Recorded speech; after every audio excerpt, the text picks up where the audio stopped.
propose comme d'habitude d'enregistrer, donc ça nous permet un peu pour les équipes de les former, refaire un peu un point marché, le contexte, et ensuite à l'aune un peu de ces éléments, qu'on puisse refaire un audit des allocations, l'objectif n'étant pas de les bouger tous les trimestres, mais quand même de repasser dessus. Je pense que c'est important. On a un marché américain qui baisse, donc ça c'est important à avoir en tête.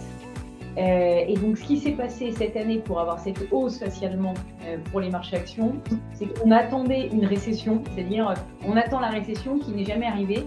Et la récession n'est jamais arrivée parce qu'on avait, maintenant on le sait, un stock d'épargne important qu'on avait accumulé pendant le Covid, qui est utilisé de façon plus progressive que ce qui était anticipé. Et donc on a reculé la problématique de la récession. Et donc pour compléter ce que disait Léonard, du coup effectivement on a eu l'effet récession sur une partie du marché, c'est-à-dire que les sociétés qui sont cycliques, les sociétés qui sont minières, énergétiques ont été impactées par cet effet récession.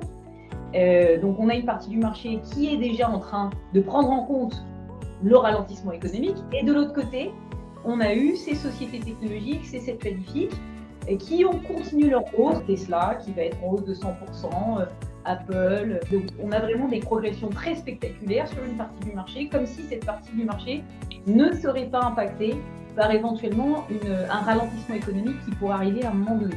Donc on a vraiment un marché qui est totalement à deux vitesses. Alors en Europe, ça a commencé à se décanter, puisqu'on a eu notamment les sociétés du luxe qui depuis le mois d'avril sont sous pression.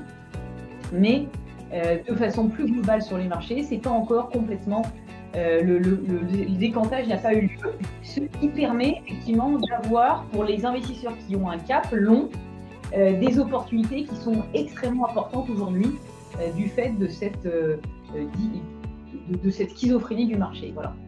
On risque d'entrer sur des zones de turbulence importantes et un marché compliqué, mais qui peut être très favorable pour des gérants qui sont pas liés aux indices.